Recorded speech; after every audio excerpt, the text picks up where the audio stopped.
High student, আজকে আমরা class 11 chemical bonding chapter থেকে একটা ইম্পর্টেন্ট টপিক ডাইপোল মুভমেন্ট। এই ডাইপোল মুভমেন্ট থেকে একটা ইম্পর্টেন্ট কোশ্চেন আজকে আমরা সলভ করব। কি দেওয়া আছে এখানে? The correct increasing order of dipole movement for the given molecules are. তাহলে মলিকুল কি কি দেওয়া আছে? BF3, NF3 and NH3। তাহলে এখানে কি কি দেওয়া আছে অর্ডার? তাহলে প্রথমত কি আমরা কি বের করব?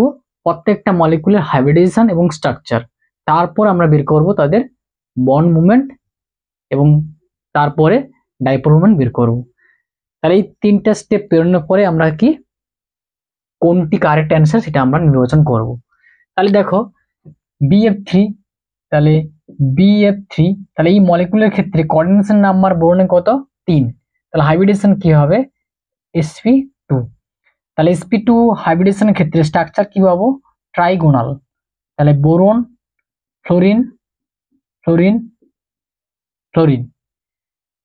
NF3 ক্ষেত্রে কি পাবো? NF3, তাহলে নাইট্রোজেন পরমাণুতে একটা লোন পেয়ার থাকছে আর হ্যালোজেন গ্রুপ 3টা, মোট 4। তাহলে হাইব্রিডেশন কি হবে এক্ষেত্রে? sp3। আর sp3 হলো টেট্রাহাইড্রাল, কিন্তু এখানে যেহেতু লোন পেয়ার থেকে গেছে তার জন্য এর শেপ কি হবে?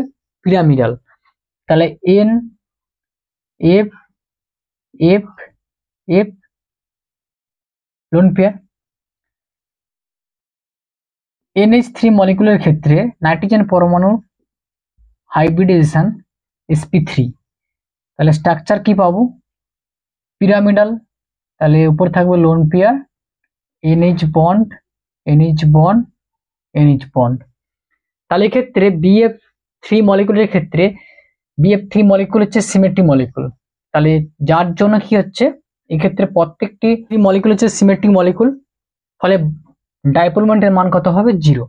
তাহলে এখানে বোরন এবং ফ্লোরিনের মধ্যে কে মোর নেগেটিভ? ফ্লোরিন। তাহলে delta minus, delta plus, delta minus, delta plus, delta minus, delta plus. তাহলে ডাইপোল মোমেন্টকে আমরা মিউ দ্বারা প্রকাশ করব। তাহলে mu equal to E into D. তাহলে ই হচ্ছে ইলেকট্রনিক চার্জ, দুটো চার্জের মধ্যে যে দুটো পোলের মধ্যে যে চার্জ, আর ডি মিনস দুটো যে পোল থাকবে সে পোলের মধ্যে দূরত্ব। তাহলে মিউ হচ্ছে কি? ডাইপোল মোমেন্ট, যেটা একটি ভেক্টর কোয়ান্টিটি বা ভেক্টর রাশি। তাহলে এক্ষেত্রে ডাইপোল মোমেন্টের যে দিক পজিটিভ পোল থেকে নেগেটিভ পোলের দিকে হবে। তাহলে এক্ষেত্রে বি থেকে এফ এর দিকে, এক্ষেত্রে বি থেকে এফ এর দিকে, এক্ষেত্রে বি থেকে এফ এর দিকে। তাহলে এই দুটি বন্ডের লব্ধি ভেক্টর কোন দিকে থাকবে? সামনের দিকে। তাহলে এই বন্ডের বন্ড ভেক্টর এবং এই দুটি বন্ডের লব্ধি ভেক্টর পরস্পর বিপরীত দিকে হওয়ার জন্য এই BF3 মলিকুলের লব্ধি বা রেজাল্টেন্ট ডাইপোল মোমেন্টের মান হচ্ছে 0। তাহলে এর ক্ষেত্রে আমরা পেলাম কি? Mu R equal to 0। NF3 এবং NH3 মলিকুলের ক্ষেত্রে কি ঘটবে? এদের প্রত্যেকের হাইব্রিডাইজেশন নাইট্রোজেনের sp3 এবং একটি লোন পেয়ার থাকার জন্য উভয়ের ক্ষেত্রে জিওমেট্রি টেট্রাহাইড্রাল, কিন্তু সেভ হচ্ছে পিরামিডাল। তাহলে এক্ষেত্রে নাইট্রোজেন এবং ফ্লোরিনের মধ্যে ফ্লোরিন হচ্ছে মোল টু নেগেটিভ, ফলে delta minus, nitrogen delta plus. একই রকম ভাবে delta minus, delta plus, delta minus, delta plus. তাহলে আমরা অলরেডি আগে আমরা বলেছি যে দ্বিমূল ভ্রামকের ক্ষেত্রে যে ভেক্টর রাশিটি তার দিক হচ্ছে পজিটিভ পোল থেকে নেগেটিভ পোলের দিকে। তাহলে এক্ষেত্রে নাইট্রোজেন থেকে ফ্লোরিন দিকে, এক্ষেত্রে নাইট্রোজেন থেকে ফ্লোরিন দিকে, আর এক্ষেত্রে নাইট্রোজেন থেকে ফ্লোরিনের দিকে, এবং সেই সঙ্গে লোন পেয়ারের যে ভ্রামক সেটা থাকবে উপর দিকে। তাহলে NF3 তিনটি বন্ডের বন্ড ভেক্টরের যে লব্ধি ভেক্টর তার মান থাকবে নিচের দিকে।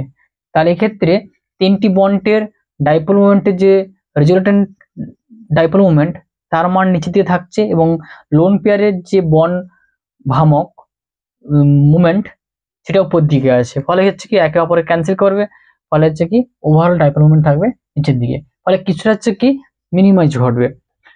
আর NF3 ক্ষেত্রে কি নাইট্রোজেন এবং হাইড্রোজেনের মধ্যে নাইট্রোজেন হচ্ছে মোর ইলেকট্রোনেগেটিভ হওয়ার জন্য nitrogen delta minus, hydrogen delta plus. একই রকম হবে delta plus, delta minus, delta plus, delta minus. তাহলে বন্ড ভেক্টর কোন দিকে থাকবে? নাইট্রোজেনের দিকে। তাহলে তিনটি এনএইচ বন্ডের বন্ড ভেক্টর থাকছে উপর দিকে, সেই সঙ্গে লোন পেয়ারের যে বন্ড মুভমেন্ট এটা থাকছে উপর দিকে। ফলে ওভারঅল যে তোমার হচ্ছে সাম যদি করা হয় তাহলে কিন্তু লব্ধি ডাইপোল মোমেন্ট থাকছে উপর দিকে। তাহলে এক্ষেত্রে বন্ড ভেক্টর এবং লোন পেয়ারের যে ডাইপোল মোমেন্ট তার যে দিক সবগুলি ক্ষেত্রে একই দিকে হওয়ার জন্য রেজাল্টেন্ট ডাইপোল মোমেন্টের মান তুলনামূলকভাবে NF3 মলিকুলের থেকে বেশি। কিন্তু BF3 মলিকুলের ক্ষেত্রে সিমেট্রি হওয়ার জন্য এবং প্রত্যেকটি বন্ড অ্যাঙ্গেলের মান হচ্ছে 120 ডিগ্রি।